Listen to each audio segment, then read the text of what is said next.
Thank you, Chairman Cicilline, Ranking Member Sensenbrenner, and members of the subcommittee. I was born into great wealth, not monetary wealth, but instead the wealth of a loving family, a family that fostered my curiosity and encouraged me to dream big. My mom, Jackie, had me when she was a 17-year-old high school student in Albuquerque. Being pregnant in high school was not popular. The school tried to kick her out, but she was allowed to finish after my grandfather negotiated terms with the principal. She couldn't have a locker, no extracurriculars, and couldn't walk across the stage to get her diploma. She graduated and was determined to continue her education, so she enrolled in night school, bringing me, her infant son, to class with her throughout. My dad's name is Miguel. He adopted me when I was 4. He was 16 when he came to the U.S. from Cuba by himself shortly after Castro took over. My dad didn't speak English, and he did not have an easy path. What he did have was grit and determination. He received a scholarship to college in Albuquerque, which is where he met my mom. Together with my grandparents, these hardworking, resourceful, and loving people made me who I am. I walked away from a steady job on Wall Street into a Seattle garage to found Amazon, fully understanding that it might not work. It feels like just yesterday I was driving the packages to the post office myself, dreaming that one day we might afford a forklift. Customer obsession has driven our success, and I take it as an article of faith that customers notice when you do the right thing. You earn trust slowly, over time, by doing hard things well, delivering on time, offering everyday low prices, making promises and keeping them, and making principled decisions, even when they are unpopular. And our approach is working. 80% of Americans have a favorable impression of Amazon overall. Who do Americans trust more than Amazon to do the right thing? Only their doctors and the military. The retail market we participate in is extraordinarily large and competitive. Amazon accounts for less than 1% of the $25 trillion global retail market and less than 4% of U.S. retail. There's room in retail for multiple winners. We compete against large, established players like Target, Costco, Kroger, and of course, Walmart, a company more than twice Amazon's size. 20 years ago, we made the decision to invite other sellers to sell in our store, to share the same valuable real estate we spent billions to build, market, and maintain. We believe that combining the strengths of Amazon's store with the vast selection of products offered by third parties would be a better experience for customers, and that the growing pie of revenue and profits would be big enough for all. We were betting that it was not a zero-sum game. Fortunately, we were right. There are now 1.7 million small and medium-sized businesses selling on Amazon. The trust customers put in us every day has allowed Amazon to create more jobs in the United States over the past decade than any other company. Hundreds of thousands of jobs across 42 states. Amazon employees make a minimum of $15 an hour, more than double the federal minimum wage. And we offer the best benefits that include comprehensive health insurance, 401k retirement, and parental leave, which includes 20 weeks of paid maternity leave. More than any place on earth, entrepreneurial companies start, grow, and thrive here in the U.S. We nurture entrepreneurs and startups with stable rule of law, the finest university system in the world, the freedom of democracy, and a deeply accepted culture of risk-taking. Of course, this great nation of ours is far from perfect. Even as we remember Congressman John Lewis and honor his legacy, we're in the middle of a much-needed race reckoning. We also face the challenges of climate change and income inequality, and we're stumbling through the crisis of a global pandemic. Still, with all of our faults and problems, the rest of the world would love even the tiniest sip of the elixir we have here in the U.S. Immigrants like my dad see what a treasure this country is. They have perspective and often can see it even more clearly than those of us who were lucky enough to be born here. It is still day one for this country, and even in the face of today's humbling challenges, I have never been more optimistic about our future. I appreciate the opportunity to appear before you today, and I'm very happy to take your questions.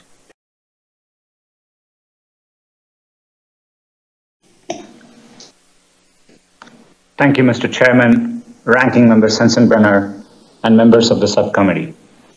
Before I start, I know this hearing was delayed because of the ceremonies to honor the life of your colleague, Representative John Lewis. Because of his courage, this world is a better place. He'll be deeply missed. At its heart, a discussion about competition is a discussion about opportunity. This has never been more important as the global pandemic poses dual challenges to our health and our economy. Expanding access to opportunity through technology is personal to me. I didn't have much access to a computer growing up in India, so you can imagine my amazement when I arrived in the US for graduate school and saw an entire lab of computers to use whenever I wanted. Accessing the internet for the first time set me on a path to bring technology to as many people as possible. It inspired me to build Google's first browser, Chrome. I'm proud that 11 years later, so many people experience the web through Chrome for free. Google takes pride in the number of people who choose our products. We are even prouder of what they do with them. From the 140 million students and teachers using G Suite for education to stay connected during the pandemic, to the 5 million Americans gaining digital skills through Grow with Google, to all the people who turn to Google for help, from finding the fastest route home to learning how to cook a new dish on YouTube. Google's work would not be possible without the long tradition of American innovation, and we are proud to contribute to its future. We employ more than 75,000 people in the US across 26 states. The Progressive Policy Institute estimated that in 2018, we invested more than $20 billion in the US, citing us as the largest capital investor in America that year, and one of the top 5 for the last 3 years. One way we contribute is by building helpful products. Research found that free services like search, Gmail, maps, and photos provide thousands of dollars a year in value to the average American. And many are small businesses using our digital tools to grow. Stone Dimensions, a family-owned stone company in Pewaukee, Wisconsin, uses Google My Business to draw more customers. Gills Appliances, a family-owned appliance store in Bristol, Rhode Island, credits Google Analytics with helping them reach customers online during the pandemic. Nearly 1/3 of small business owners say that without digital tools, they would have had to close all or part of their business during COVID. Another way we contribute is by being among the world's biggest investors in research and development. At the end of 2019, our R&D spend had increased tenfold over 10 years, from $2.8 billion to $26 billion, and we have invested over $90 billion the last 5 years. Our engineers are helping America remain a global leader in emerging technologies like artificial intelligence, self-driving cars, and quantum computing. Just as America's technology leadership is not inevitable, Google's continued success is not guaranteed.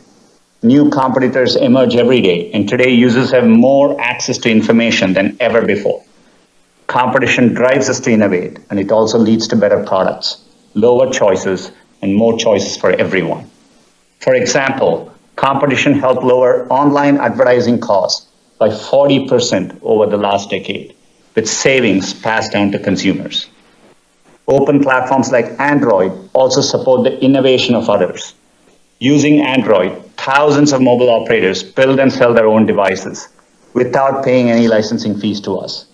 This has enabled billions of consumers to afford cutting-edge smartphones, some for less than $50. Whether building tools for small businesses or platforms like Android, Google succeeds when others succeed.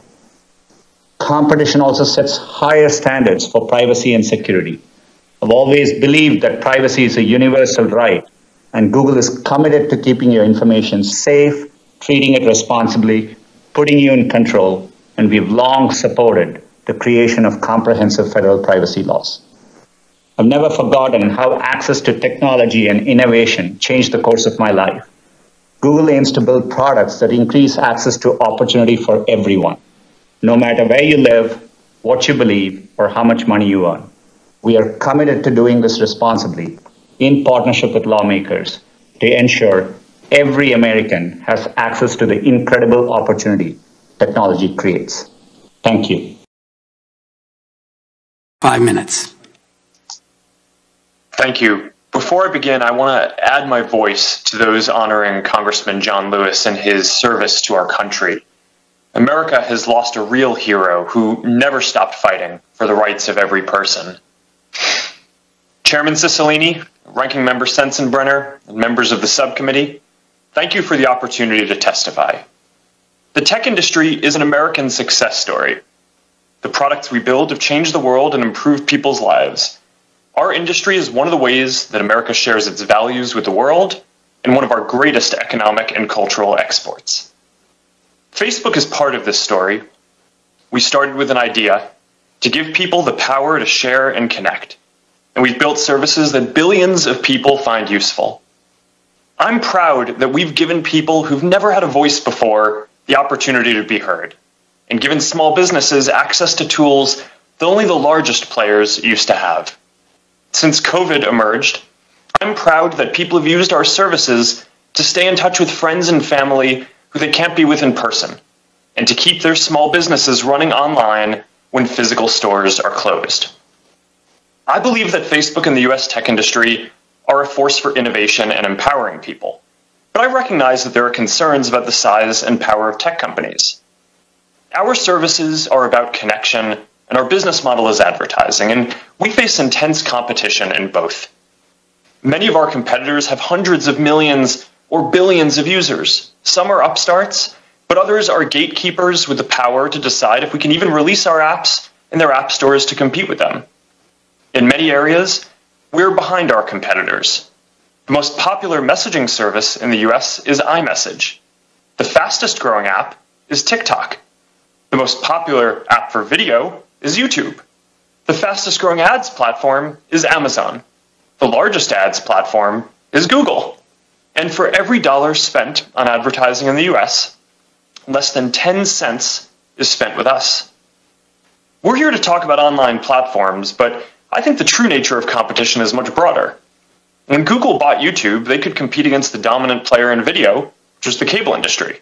When Amazon bought Whole Foods, they could compete against Kroger's and Walmart. When Facebook bought WhatsApp, we could compete against telcos who used to charge 10 cents a text message, but not anymore. Now people can watch video, get groceries delivered, and send private messages for free. That's competition. New companies are created all the time, all over the world. And history shows that if we don't keep innovating, someone will replace every company here today. And that change can often happen faster than you expect. Of the 10 most valuable companies a decade ago, only 3 still make that list today. And if you look at where the top technology companies come from, a decade ago the vast majority were American. Today, almost half are Chinese.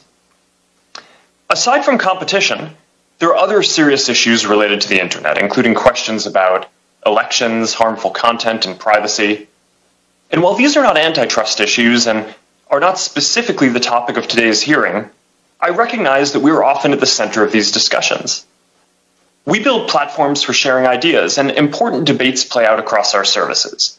I believe that this ultimately leads to more progress, but it means we often find ourselves in the middle of deep disagreements about social issues and high-stakes elections.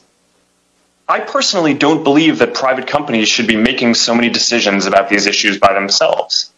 And that's why last year, I made the case that there needs to be new regulation for the internet. Facebook stands for a set of basic principles: giving people voice and economic opportunity, keeping people safe, upholding democratic traditions like freedom of expression and voting, and enabling an open and competitive marketplace. These are fundamental values for most of us, but not for everyone in the world. Not for every company we compete with or the countries they represent. And as global competition increases, there is no guarantee that our values will win out. I'm proud of the services we build and how they improve people's lives. We compete hard. We compete fairly. We try to be the best. That's what I was taught matters in this country. And when we succeed, it's because we deliver great experiences that people love. Thank you, and I look forward to answering your questions.